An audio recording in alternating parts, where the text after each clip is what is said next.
ازيكم حلوين؟ عاملين ايه؟ وحشتوني كتير. النهارده هنعمل مع بعضينا رباط الستاره، الشكل اللي انتوا شايفينه ده. بس طبعا قبل الفينش تعالوا نشوف هنعمل ايه مع بعضينا. اول حاجه انا هجيب فتله طولها 3 متر. ليه 3 متر؟ هنعرف ليه 3 متر في الاخر. اوكي، 3 متر. وهجيب مجرد خرزه تكون حجمها كبير بس، وهبدأ ادخل الخرز في الفتلة وهي متنية زي ما انتوا شايفين كده. وعند الطول ال75 سنتي هبدأ اعمل عقدة او ربطة عادية خالص فوق الخرز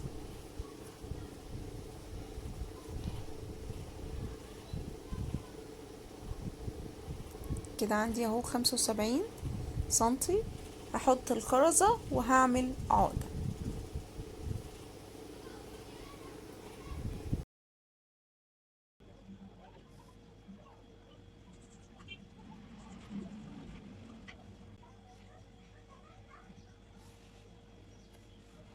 تمام كده.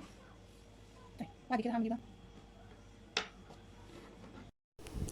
هبدأ اثبت الفتلة بتاعتي على بورد بالدبابيس عشان ما تتحركش وانا شغالة، وممكن لازقة على الترابيزة وتشتغل بيه عادي. شوفوا بقى هعمل ايه هنا. هجيب الفتلتين واتنيهم زي ما انتوا شايفين كده، وهبدأ اركب عليهم 3 فتلات مجوز. طول الواحدة فيهم 1.5 متر، يبقى دي كده طولها 1.5 متر. وهثبتها بظهر غرزة البداية. طبعا احنا خدنا على الغرزة دي كتير يعني، اشتغلنا بيها. اتمنى لو وصلتوا لغايه هنا ما تنسوش اللايك والشير والاشتراك في القناه لو لسه ما اشتركتوش. ويلا نكمل مع بعضينا.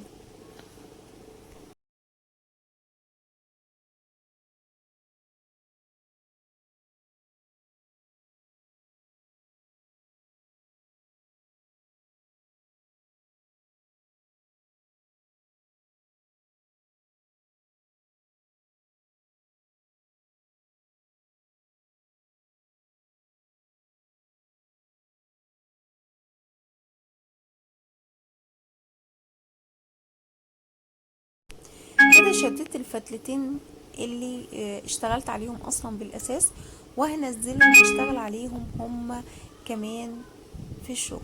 يبقى كده بدل ما بقى عندي 3 فتلات بقى عندي 4 فتلات. طبعا بشتغل عليهم بغرزة مزدوجة، شرحناها كتير في فيديوهات كتير عندنا. اللي لسه بيتعلم الغرز يكتب لي في التعليقات وانا ابعت له الكورس كامل للمكرمية.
جماعة ان احنا بعد ما نعمل صف الغرز المزدوجة ان احنا نزقها زي ما انا عملتها كده ونقرب الغرز من بعضيها.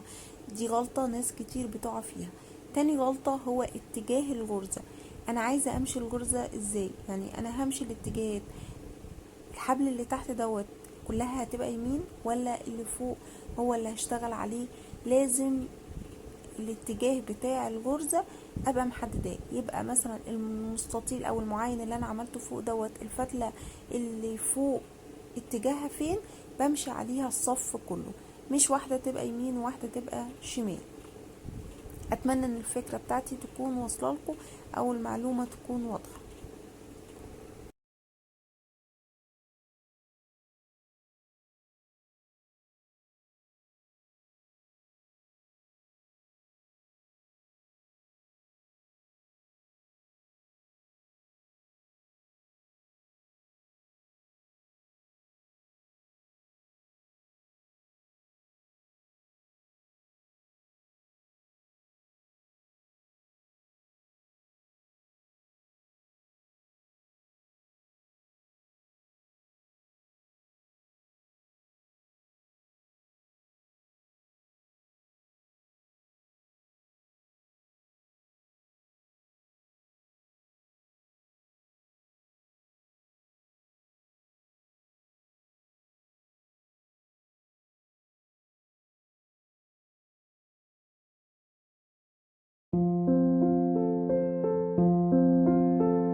كده انا عملت 3 وحدات نفس الشكل.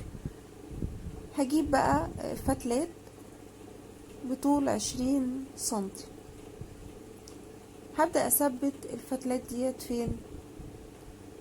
ايوه، في المسافة اللي بين كل شكل والتاني او بين كل معين والتاني، في فتلة كده في الجنب هبدأ اثبت عليها برضو بالغرزة عكس غرزة البداية.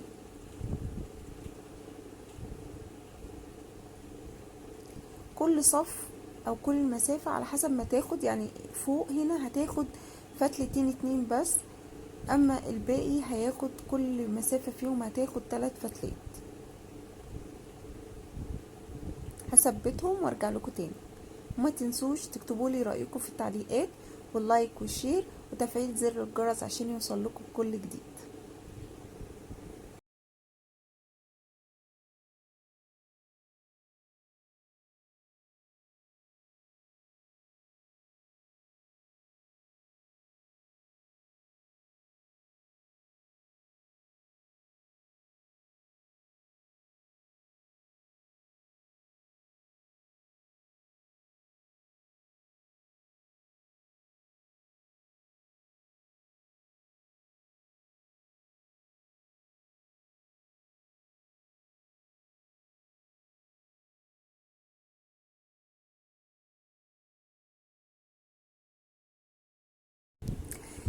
هكمل كل الخيط من الناحيتين اليمين والشمال بنفس الطريقة، وبعد ما اثبته هبدأ اسرحه بالمشط العادي خالص اللي احنا اتعودنا عليه.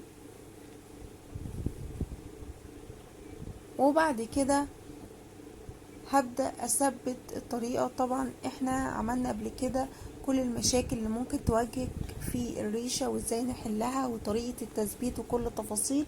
اتمنى اللي ما شافش الفيديو دوت يرجع له لانه مهم جدا وبسأل عليه تقريبا يوميا. كده انا سرحت الريشة بتاعتي من الوش وقلبتها على الظهر كمان. وبسرح بقى قبل مرحلة ان انا احط الفازلين واثبته بالمكوى. فبسرح الشعر كويس علشان اثبت الفازلين بشكل مظبوط. هنا بقى انا قصيت الفازلين على شكل القلب اللي احنا متعودين عليه خالص، بس ضفت دي حاجة ان انا قصيت او فرغت المساحة الداخلية ديت عشان ما تبانش من الفراغات، يعني عكس الريشة العادية بتاعتي. شايفين الشكل بتاعه؟ وهثبته بالمكوى عادي خالص.